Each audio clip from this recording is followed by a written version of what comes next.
The United States is moving a major naval force towards the Middle East as tensions with Iran continue to rise.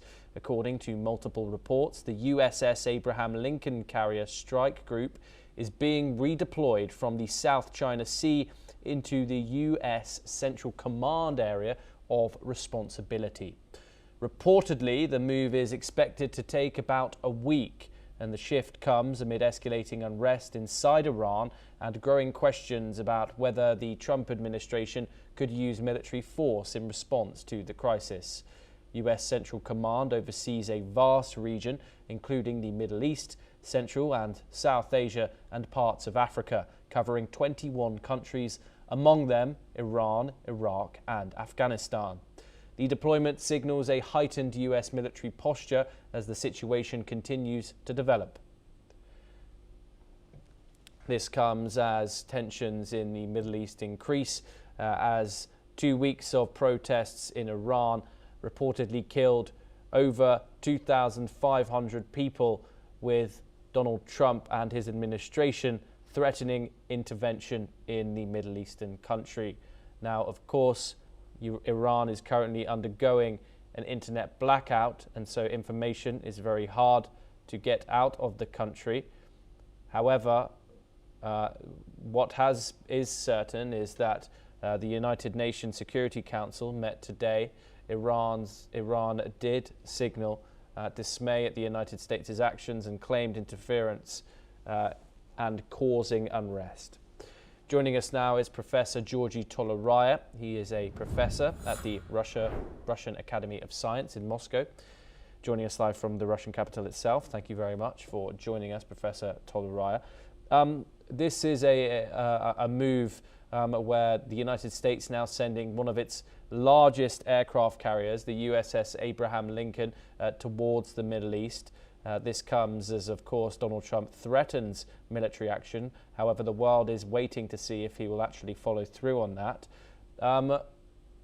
Given this development, do you think that it is certain that the United States will now move to threaten and act in Iran, or is this just strong posturing towards the country for leverage in diplomatic conversations?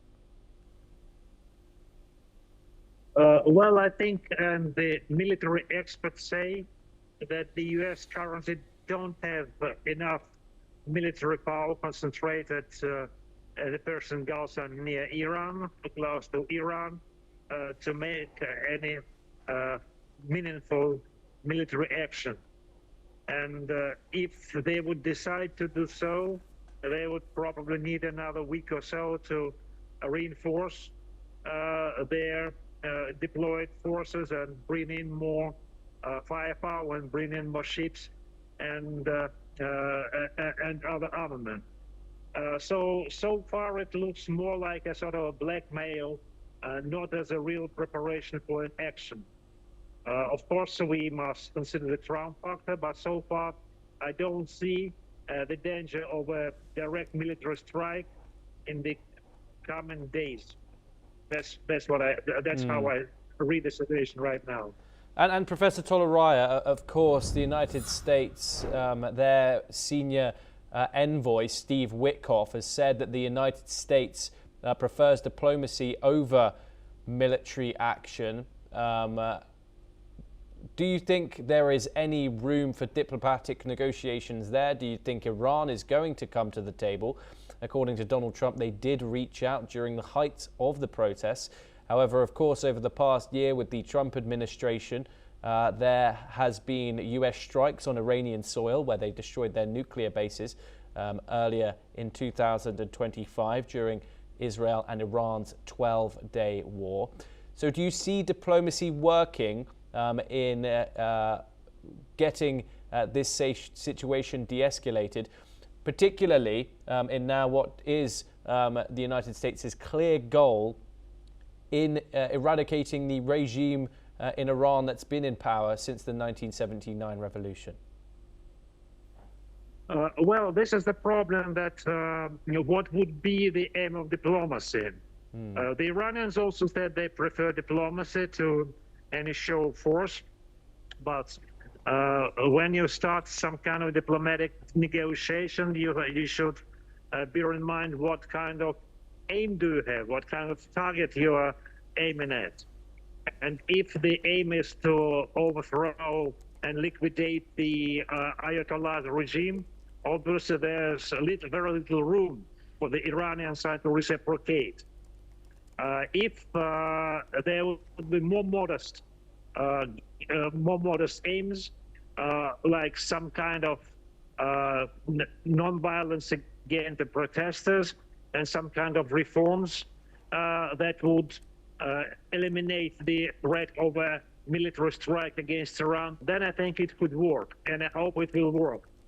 Although, of course, the current Iranian authorities are not very eager to give away any of their powers and to give any concessions to the protesters.